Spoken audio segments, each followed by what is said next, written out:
So, kamusta mga ka-viewers? Welcome back again sa aking YouTube channel mga ka-viewers. So, for today's video mga ka-viewers, may panibagong video na naman tayo. Ito ay kung paano magkaroon ng verification badge sa Facebook, kung paano mag-apply ng verification badge sa Facebook mga ka-viewers for free. So, bago tayo magsimula mga ka-viewers sa video tutorial na ito, mag-subscribe ka muna sa aking YouTube channel kung hindi ka pa nakapag-subscribe at i-click mo na rin ang bell button para lagi kayong updated sa mga panibagong pang video na i-upload. At ayun na nga mga ka-viewers, kung gusto nyo malaman kung paano, just keep on watching.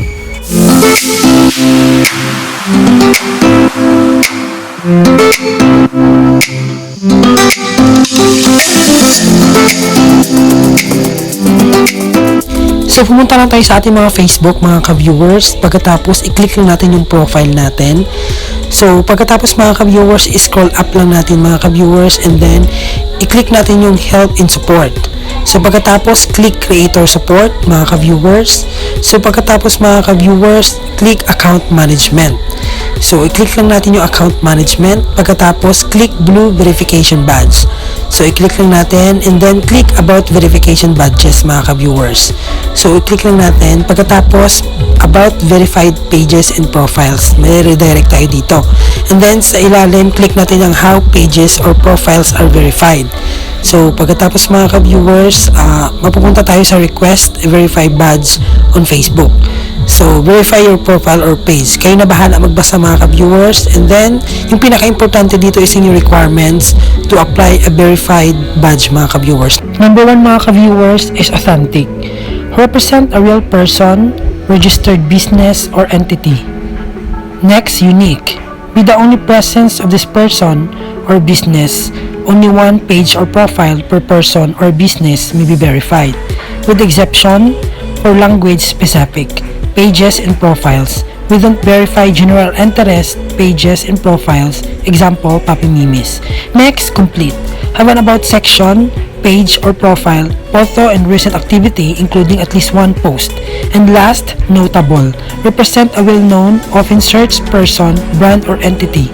We review pages and profiles that are featured in multiple news sources.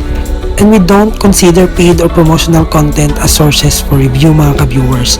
Yan yung mga requirements ni Facebook mga ka-viewers para makapag-request tayo ng verified badge. Siguraduhin lang natin na nakasunod tayo sa rules at wala tayong nilabag dyan mga ka-viewers para maging verified, makapag-verified badge tayo sa Facebook mga ka-viewers. So scroll up, scroll down mga ka-viewers and then click fill out this form.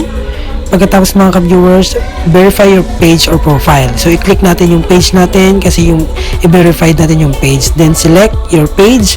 Pagkatapos sa ilalim, national ID, meron ako mga ka-viewers. So, click natin yung national ID.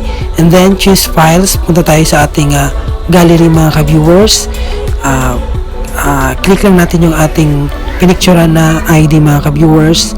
So, siguraduhin malinaw mga ka-viewers. Pagkatapos, scroll down, scroll up mga ka-viewers and then category natin is digital creator, blogger, influencer.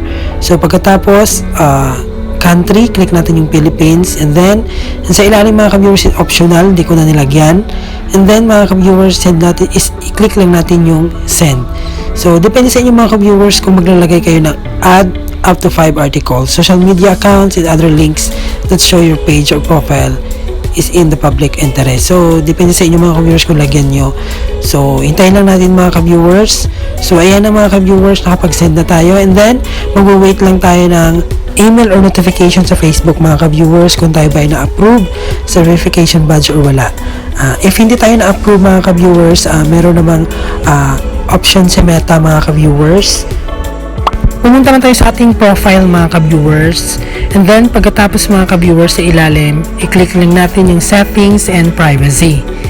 So pagkatapos mga ka-viewers, i-click lang natin yung settings. And then, i-click natin yung Meta Account Center. So pagkatapos mga ka-viewers, i-click natin yung Meta Verified sa ilalim. So pagkatapos nyan mga ka-viewers, build trust with Meta Verified, i-click natin yung next. Pagkatapos mga ka-viewers, may redirect tayo sa confirm profile, click sign up. So i-click lang natin yung sign up. And then, redirect tayo sa setup payment. So, dito mga ka-viewers, mababayad kayo ng $499 kung gusto nyo mag-avail ng kanilang verification badge. And then, yung benefits nila mga ka-viewers, syempre yung verify badge, increased account protection, support when you need it, and then yung next stickers. Kung gusto nyo maka-viewers mag-avail, click nyo lang yung yung pay to get benefits. And then, babayaran nyo through GCash or cards. So, ayun lang kadali mga ka-viewers kung paano mag-apply ng verification badge and then kung paano mag-avail ng kanilang verified badge mga ka-viewers. So, sana mga ka-viewers nasundan yung video tutorial na ito at sana nakatulong sa inyo. Kung may mga nais pa kayong malaman mga ka-viewers, katanungan, suggestion regarding this video, just comment down below mga ka-viewers. At sana mga ka-viewers, huwag niyong kalimutang mag-subscribe sa aking YouTube channel, click the notification bell para lagi kayong updated sa mga panibago ko pang video na i-upload.